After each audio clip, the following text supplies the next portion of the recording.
Imagine this. You're walking alone in a quiet village somewhere in rural Malaysia. The night is still and the moon casts long shadows.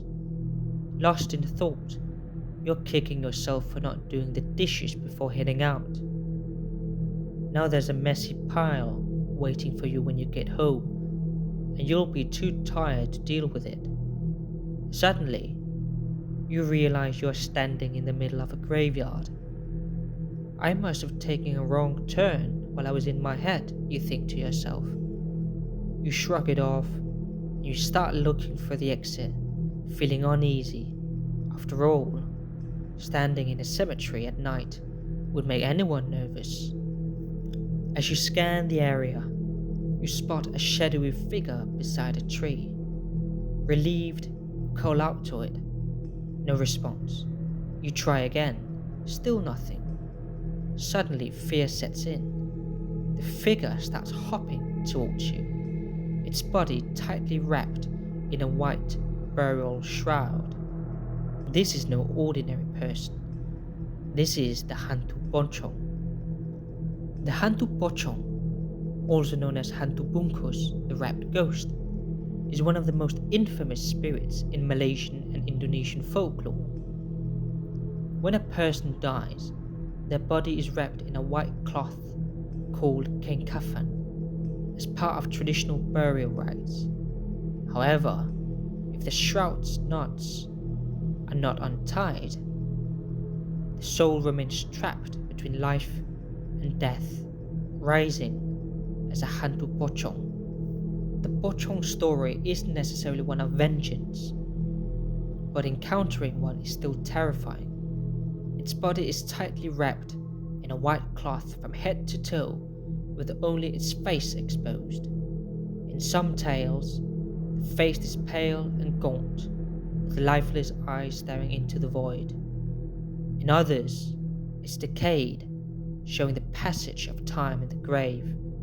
Some legends even describe glowing eyes that can paralyze you with fear. One constant is that the Hantu Pocong cannot walk. It hops, bound by the burial shroud meant to lay it to rest. Though it doesn't usually seek to harm, alleged witnesses that have met this spirit report a feeling of overwhelming dread as it draws closer.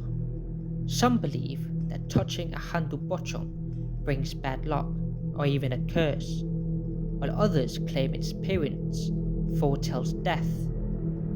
Yet some legends say that catching one could bring you great wealth, as it supposedly carries riches within its shroud. While some versions of the Hantu Pocong are not malevolent, others tell a darker story. These versions describe the spirit as vengeful, especially if it was wronged in life.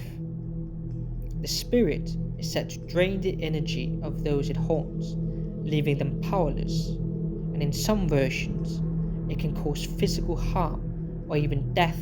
These stories suggest the spirit may chase victims, and if it catches them, it unrolls its shroud, wraps around the victim, and feasts on their soul.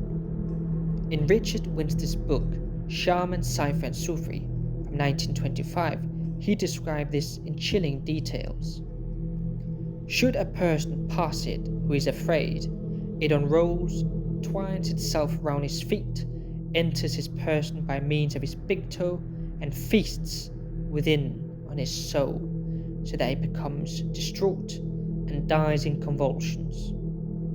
Winston also notes that in Patani, in southern Thailand, people believed that the Hantu Pocong could also manifest as a white cat or as a bundle of white rags lying on the ground in the graveyard.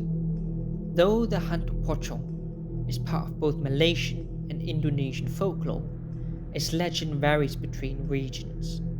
In some versions, Pocong is a tragic figure, a soul simply wishing for the knots of its shroud to be untied so it can find peace, and if someone releases it, the ghost vanishes, finally free.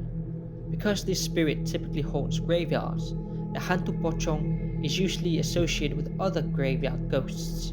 Kirk Michael Indica, In his work, An Analysis of Malay Magic from 1970, groups the hantu pocong together with other graveyard spirits, like the hantu gole, the rolling ghost, and hantu bangke, the rising ghost. He notes that these spirits may all be versions of the same ghost, the hantu kubo, the grave ghost. Interestingly, some believe that the hantu pocong can be tamed and used for protection. If captured, this spirit may be used to guard homes and property, scaring away potential intruders. In recent years, the hantu pocong has hopped its way into Southeast Asian pop culture. From horror films to TV dramas, the hantu pocong has been portrayed in various ways, sometimes as a comedic figure and sometimes as a true embodiment of fear. Whether it's a misunderstood spirit seeking freedom or a terrifying entity that brings doom, the hantu pocong remains a haunting reminder of the fine line between life and death, a symbol of unfinished business, and continues to terrify those who dare to visit a graveyard at night.